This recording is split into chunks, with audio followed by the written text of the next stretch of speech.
আমি কোনো টিমে অপশন হয়ে থাকতে চাই না যে অমুক প্লেয়ার গেলে আমি খেলবো বা আমি অমুক প্লেয়ার থাকলে আমি খেলবো না। সো এই ধরনের অপশন হয়ে আমি থাকতে চাই না কখনোই।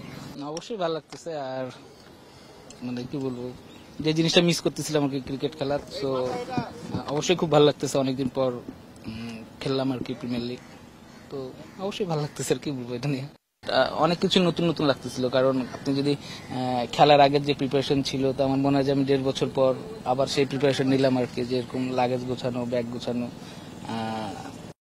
একটু নতুন লাগতেছিল। বাট ভালোই লাগতেছিল যে খেলবো এতদিন পর। তো যদি ভালো পারফর্ম করতে পারতাম তাহলে আরো খুব ভালো লাগতো। একটু লাকি মনে হয় কিনা, কারণ এরকম ক্রিকেটার কয়জন আছে আমি জানি না যে আসলে নিষেধাজ্ঞা শেষ হওয়ার পরদিনই আসলে ম্যাচ খেলতে নামতে পারে। আপনি ওই জায়গা থেকে একটু লাকি মনে হয় কিনা আপনাকে?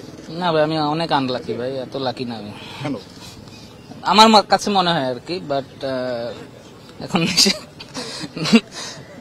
এখন কি বলবো আর কি, যে হ্যাঁ ম্যাচ ছিল বিদায় আমি খেলছি, আরো অনেক টিমের অফার ছিল। বাট আমার কাছে মনে হয়েছে যে এই টিমে খেললে আমার জন্য ভালো হবে, তো আমি এই টিমে খেলছি।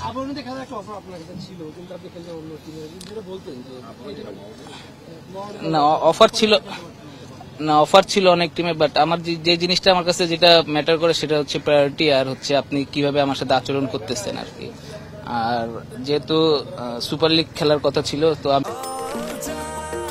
নিশ্চিন্তে খান স্বাস্থ্যকর অল টাইম পান, অল টাইম হেলদি লাইফ। আমি কোনো টিমে অপশন হয়ে থাকতে চাই না যে অমুক প্লেয়ার গেলে আমি খেলবো বা আমি অমুক প্লেয়ার থাকলে আমি খেলবো না। সো এই ধরনের অপশন হয়ে আমি থাকতে চাই না কখনোই। আর হচ্ছে হ্যাঁ অফার ছিল, কিন্তু তারা শুধু অফারই দিছে, আর কোনো কিছু দিতে চায় নাই।